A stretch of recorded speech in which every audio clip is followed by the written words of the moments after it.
Hey, what's up guys, aarava here, and welcome back to the episode of my F1 2021 My Team Career Mode, episode number 29 today for the Hungarian Grand Prix in Season 2. If you guys did miss the previous one at the British Grand Prix, then be sure to go check that one out before you see this one off the back of, I would say, not a difficult race, a more realistic race to where I thought our car would be. I guess at this stage of this season, we had a bit of a, we weren't fighting for a podium, we were fighting the likes of, Red Bull, Ferrari at the very start in the opening laps, and then we managed to kind of hold on onto that fight with Lewis Hamilton. That was a really, titanic battle with him, actually, in the end, and also Leclerc was kind of in the middle of that. Again, though, Sergio Perez doing the business, outperforming us, but our car definitely was on the back foot a little bit. Didn't seem as quick around Silverstone. Hungary, very different circuit, again, to the previous one. Monaco, without the barriers, our car went pretty well around Monaco in the hands of Sergio Perez. Of course, I had a race to forget at Monaco, so let's actually hope we don't have the same sort of race with barriers that we had, because otherwise I am going to be in a world of pain, basically, later on. But going into this race, then, we're going to be looking at some upgrades now. We've got nearly 2.5k R&D points, so that's a decent amount to spend. We do also have upgrades coming in, if you remember. We purchased quite a while back, maybe 3 episodes ago, a rear and front major downforce package. Now, the rear end has come in. The front one you may have seen there failed, so we had to repurchase that. That will actually still come in, though, for the Hungarian Grand Prix. Even before these upgrades, I feel our car would go well around Hungary, but this added, major downforce upgrade on the front and rear, you gotta say, is going to be a massive booster around the Hungaroring. I think we're very much clear at the top now of the aero chart. Still some work to do on the chassis and the engine side of things, and to that effect, we do buy a brakes upgrade for the very first time in this career mode. Perez was able to, well, kind of push us into getting a discount on that brake update, actually, if you remember, with an HQ event just gone by, so you can thank him for that discount. But Perez, speaking of him, once again, leading the team, carrying the team, outscoring me again at the British Grand Prix. I didn't even see him much in that race. I couldn't do anything to get near him. I was occupied in my own battle with Hamilton and Leclerc, but it was Sebastian Vettel who was the one who reigned supreme, winning another race this season at the British Grand Prix for his British-based team, literally the Silverstone-based team, Aston Martin. They're literally, a few meters away from that start-finish line. But Vettel's looking pretty damn good. 135 points to 101, but somehow we're still in third place. Perez is second, away from Vettel, who looks like he's kind of, settling down to try and control and dominate this championship in a very similar fashion to how he used to in the V8 days at Red Bull.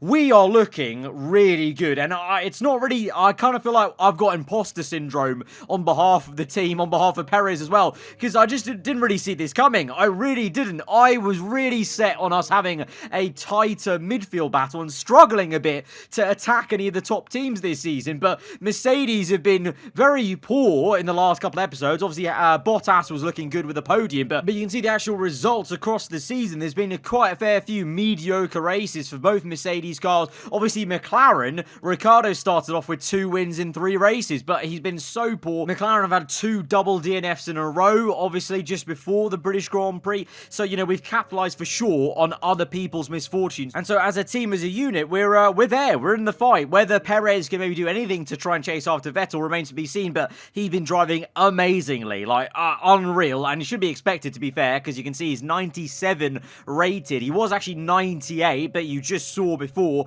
I accepted the driver update. There's been a latest update following the Hungarian Grand Prix, and so some of the driver stats have been tweaked a little bit, so it's going to be interesting to see if that changes anything majorly in what we see in the racing here. But you've got, Gasly so highly rated, 93 here, Alonso keeping up with 92. I think he actually improved in overall from the start of the season, which is kind of surprising since him and Red Bull have been so poor this season. But yeah, we'll kind of see if that affects anything majorly with the driving we see today. But now we've got some engine upgrades coming in. We purchased an ECU upgrade. That'll be for the fuel efficiency. And then also we have a Honda actual factory upgrade that comes in for free that they have supplied as well. So that's going to be a nice booster for us. I don't think we're quite the top engine yet. I think Aston Martin have the best engine on the grid, but I think we're there or thereabouts, matching most of our other rivals, McLaren, Mercedes, the works team. We've got an HQ event here. We accept it. We spend a little bit of money,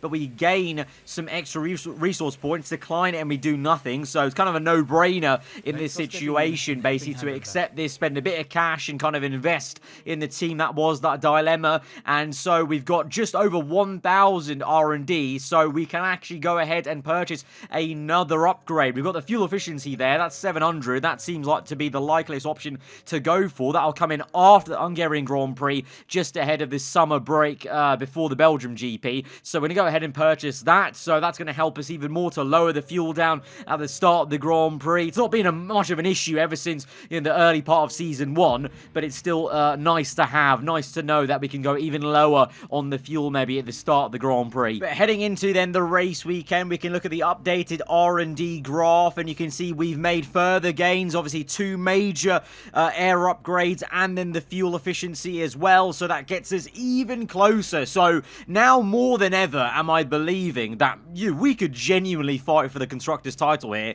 and Perez, he's going to continue to try and do the best job he can. Whether that's enough to topple Vettel's dominance so far, I don't know. I don't think so, because he's doing so well. But Aston and Merc continue to make some small gains to keep ahead of us. And Ferrari, interestingly, they jump both the McLaren and Red Bull. They've gone from being behind them to right just ahead of them there. So it's a big weekend for Ferrari, potentially, with some major upgrades, I suspect, or maybe even an ultimate upgrade from Ferrari. You never know, because I would suspect their HQ facilities are probably Spec 3 to allow them to get an ultimate upgrade. But yeah, it's cool to see that the midfield fight just behind us of Ferrari, McLaren, Red Bull, even Alpine's in there, of course, as well, and AlphaTauri. That's still keeping very tight-knit. They're fighting each other in the arms race of the R&D, just as we're trying to do with Aston Martin and Mercedes. We're into then Q1, then the end of our first and hopefully only flying lap around the Hungaroring. Sunny skies, and I think it should be sunny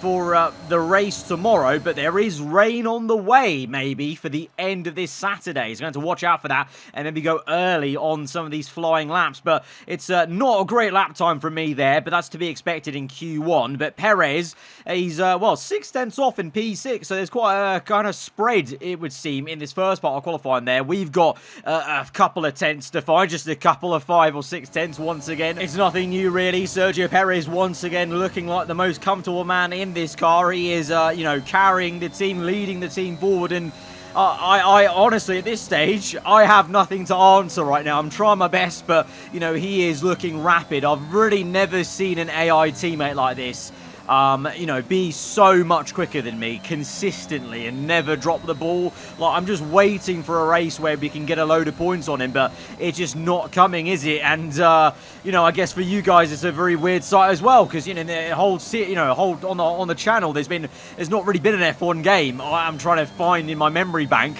where a teammate's been this much better than me and, this good all of the time. But it's very exciting, I guess, in terms of very, very different to what we've seen before on other F1 games. Q2 then, we go through the motions. 2 flying laps we needed. The second one, only good enough for P10, and I have to really hold my breath there, and we only just make it through. George Russell in the Alpine could have knocked me out there. He's a couple of thousands behind me, so we have gotten very lucky. Hamilton, not so much. Hamilton in the Mercedes has been knocked out, and Lance Stroll as well. Lance Stroll, he's down in P16. That was a very weird session. It starts off sunny, ended overcast, so the rain is on the way for Q3 maybe. But Lance Stroll, 1.9 off the top of the timesheet, where it's Bottas there. So a very weird and peculiar Q2 with Hamilton and Stroll, 2 big hitters from the 2 top teams out of qualifying. But we could have joined them. That was very, very close, and we're still lacking that time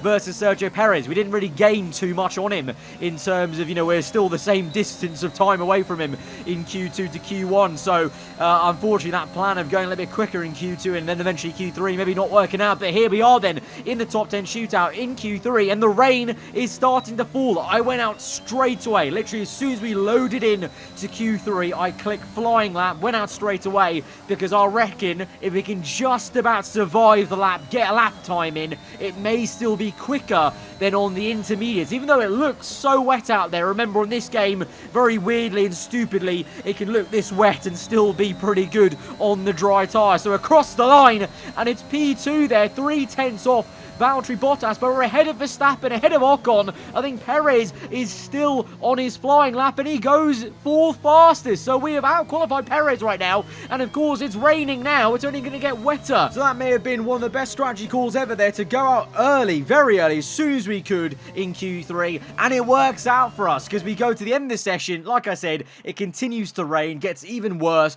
and no one can improve their lap times. Everyone had their first flyer on those damp conditions, on those red wall soft tyres, and we were one of the first out there. Bottas, I think, was the first man out there, and so he's got pole position, but we are on the front row. What a turnaround from being like 5/6 off Perez in Q1 and Q2. We've turned it around. Obviously, on pure pace and merit, I reckon we'll still be that much slower than Perez, but you got to take what you can get. We were the ones who, you know, were alert in Q3. We went out early, and we've been rewarded with a front row. That is amazing. Out-qualifying some big names. The championship leader down the order. So that's going to be one to watch in the race. What can Vettel do from there? Let's go to the grid. Sunny skies, I believe, for Sunday at Hungarian. So there's going to be nowhere to hide. So we're going to have to hope we can gain some speed overnight from that Q1 and Q2 pace. Let's see. Let's go to the grid. Welcome to Budapest once again for another round of the Formula One World Championship. Historically a good race for first victories, with Button, Hill, Alonso and Heikki Kovalainen all reaching the top step of the podium for the first time here. We're northeast of Budapest for the race today at the 2.7-mile Hungaroring circuit. 14 corners here, 8 to the right and 6 to the left, on a track where downforce is king and passing is notoriously difficult. Anthony Davidson joins me once again in the commentary box, and it's fantastic to have you with us here today, but I'm curious, as a man with experience out on the track, how do you stop those pre-race nerves from becoming overwhelming when you're lining up on the grid? From the moment qualifying's over, you start to feel the adrenaline in your body build up and the buzz in your stomach as you anticipate the run down into turn 1.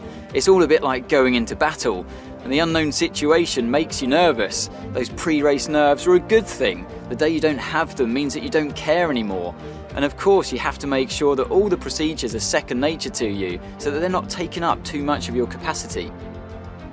With the race minutes away from starting, here's what today's grid rundown looks like. Valtteri Bottas lines up on pole position, and the owner driver alongside.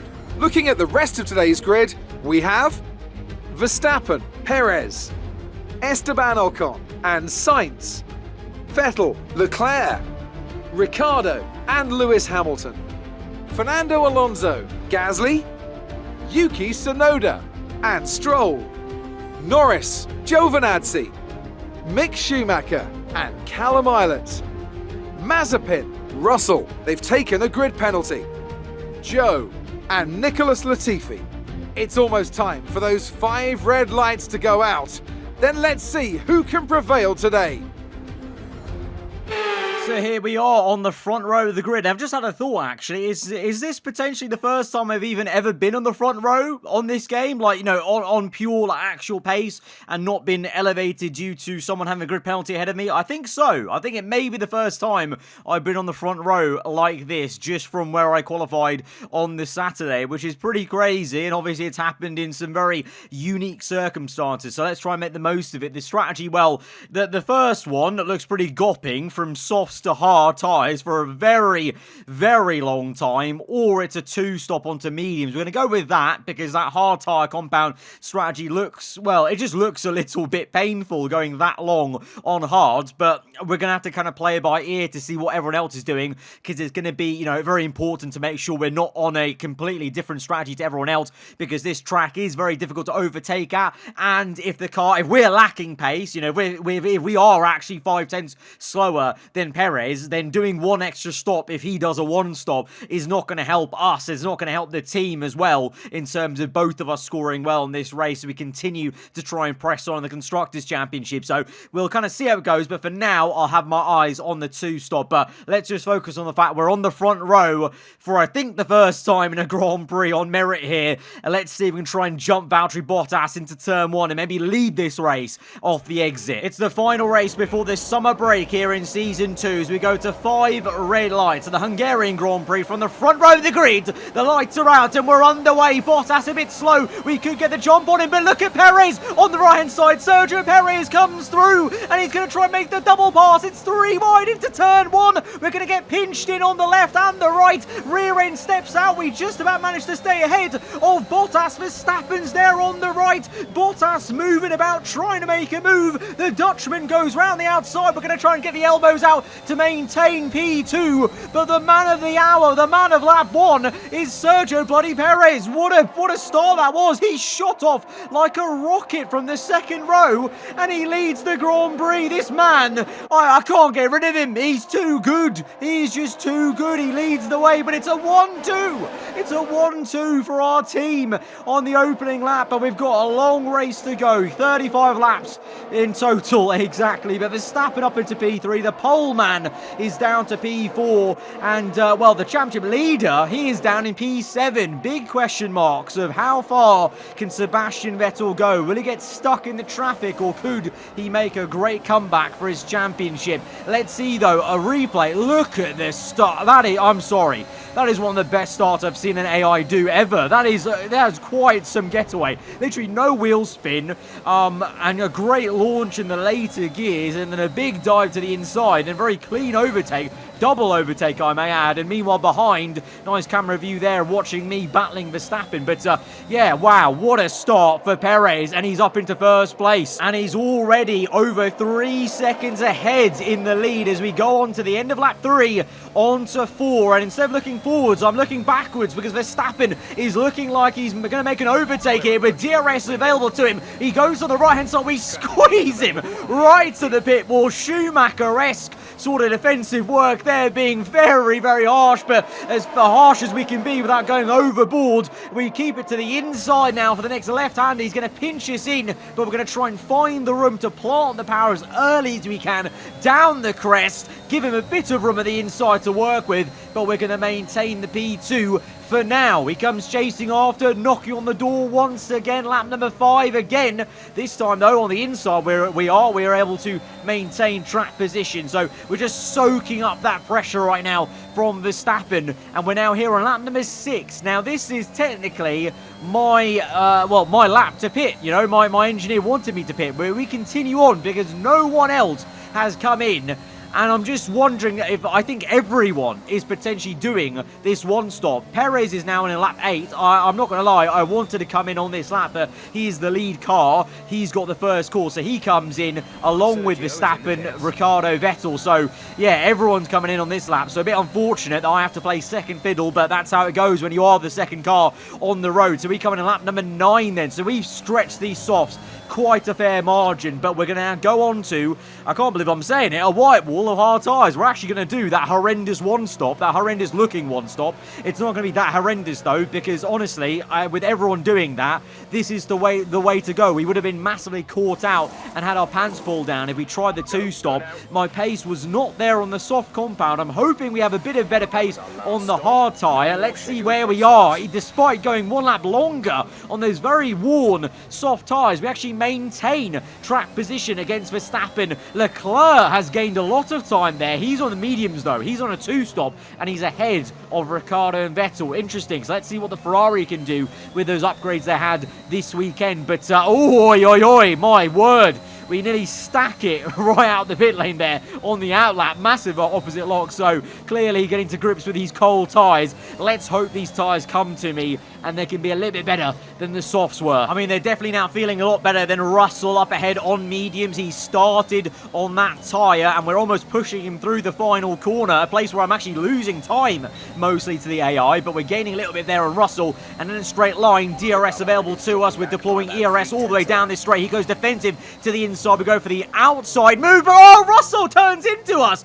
Oh, and he's made contact. He's broken his front wing. What on earth was George Russell doing? I gave him all the room in the world, and he still managed to go wide and deep into that corner and drive straight into me. Thankfully, we've got no damage, I don't think, but he's come off worse for wear. So very lucky in karma there, really, because we weren't the party that made the mistake there. He was the one who went too deep.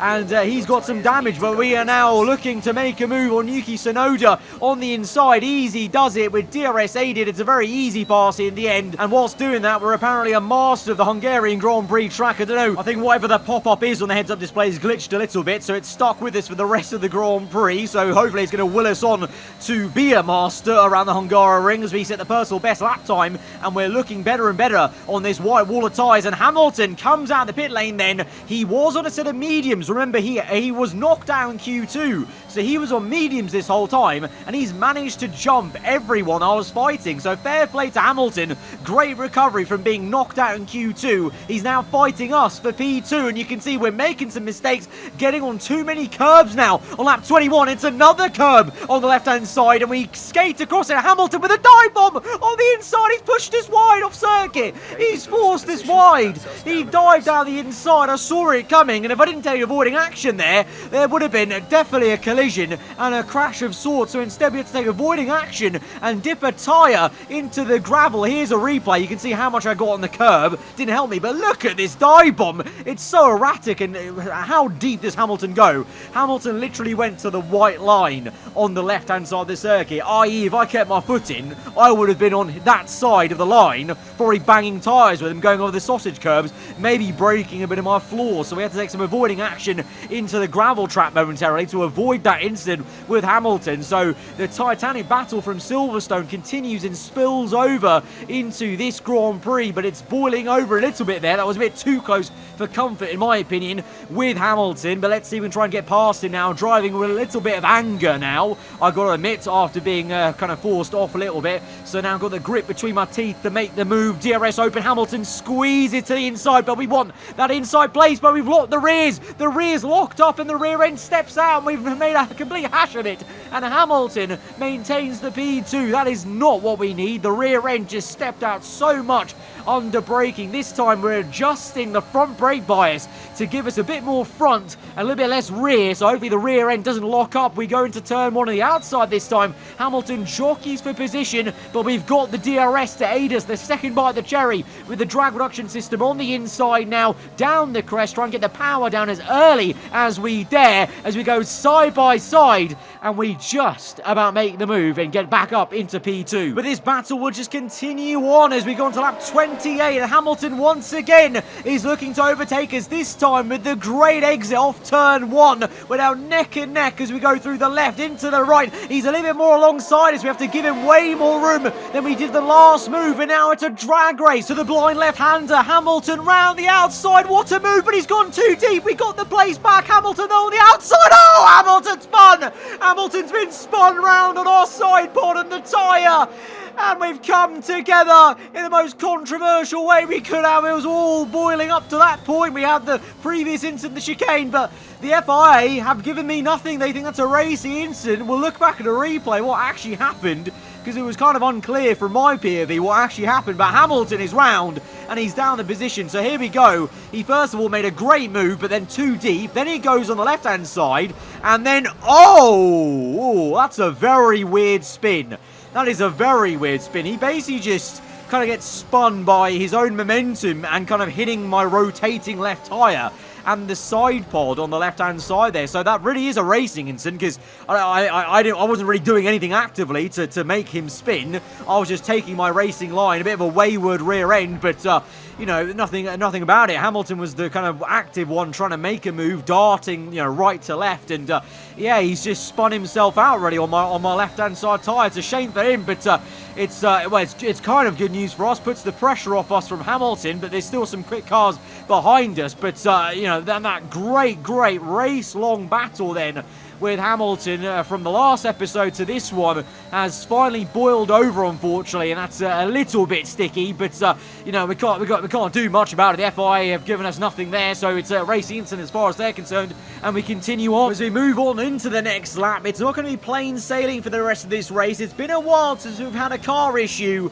and it's finally cropping up. It looks like we're experiencing an ERS software glitch. We've got some worn engine components, but it's actually the ERS that is the thing that has failed us here. The overtake button, it's disappeared. I can't click overtake now during the lap, so that's massive. That's going to be a massive booster every straight that we're losing against everyone behind us. Ricciardo, Vettel, Bottas, they all might be there, and Ricciardo goes for the move down the inside on lap 31. With the lack of ERS off all these corners, Ricciardo's able to boost his way through. He's probably been told that we've got this failure, so they're using some extra boost power to get through on the inside. Ricciardo with the dive into the last corner pushes us wide, and Vettel and Bottas are there as well. I wonder if this is a result of our worn engine, because our control electronics were 81% worn, but usually that wears out other bits of the engine. But typically I wouldn't think control electronics maybe is going to give you a mechanical issue, but clearly maybe it has today.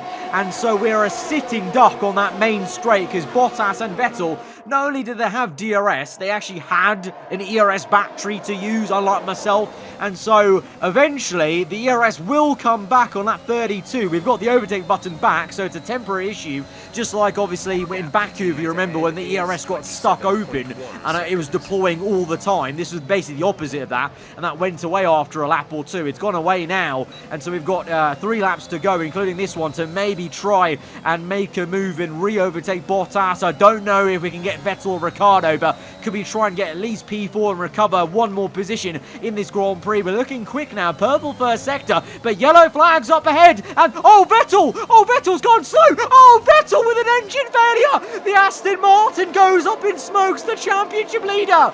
The championship leader is out of the Hungarian Grand Prix, and that is going to be massive news for this man, Sergio Perez. He leads the race by 26 seconds. He's been dominating this Hungarian Grand Prix. He's been on a different level to every single driver. This man is driving his socks off today, and he's going on to win this race. He's like a good half a lap ahead of us, and now with that DNF for Vettel, that is massive. That is a whole 25 points Sergio Perez will be getting over Sebastian Vettel in the championship. That might just blow the championship fight wide open in the driver's title for Perez v Vettel.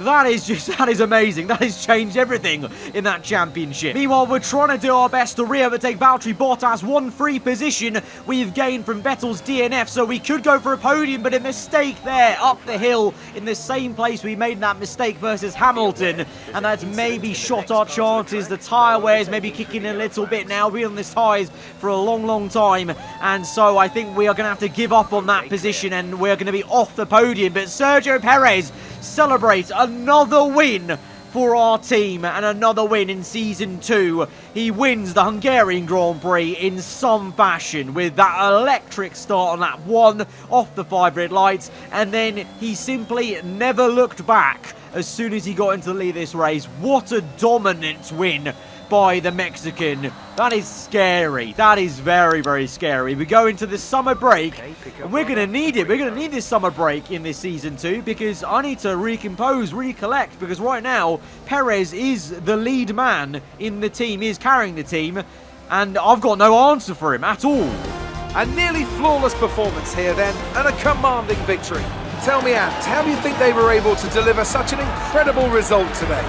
I think that smart tyre management on track and very smooth driving definitely assisted in their victory today. That combination meant they got the absolute maximum out of their tyres at all times. Well, I'm thoroughly exhausted after the excitement of that race, but I'm sure it's nothing compared to our drivers here.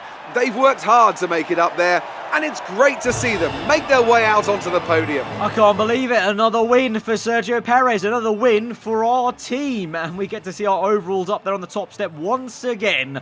And he's joined by Ricciardo and Valtteri Bottas. Ricciardo and McLaren very much need that second place. That's a big one for them to get that second after, a woeful couple of races they've had. The double DNF before the British Grand Prix. This is a big one for them. Lando still down the order in P10. Hamilton P8 after that spin. And, Sebastian Vettel out of this Grand Prix. And so that's a whole 25 points Perez gets on him. So Perez is now 9 points behind Sebastian Vettel in the championship. It's game on, maybe. It's game on because there's still there's a half season to go. And it's this close here.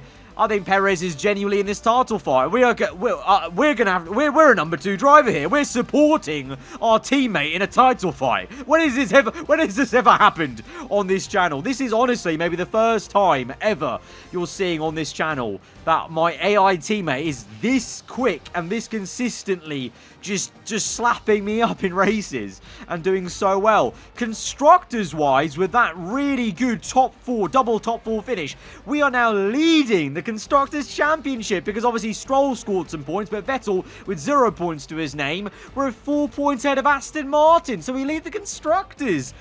Going into the summer break, this is absolutely amazing for our team. What a race. And what a drive from Perez, really, must be said. Obviously, yeah, we got P4, but the man of the hour is that man on the top step. Wow. Well, if you guys did enjoy this episode, then be sure to hit that like button. Let me know what you thought in the comments below. How do you reckon the second half of this season's going to go, watching back the first half? We've had a topsy-turvy one, and I think the second half's going to be just as crazy. Till then, hope you enjoy the rest of your day. If you're new around here, then do get subscribed for more of this F1 2021 career mode, guys. Till then, hope you enjoy the day. Goodbye.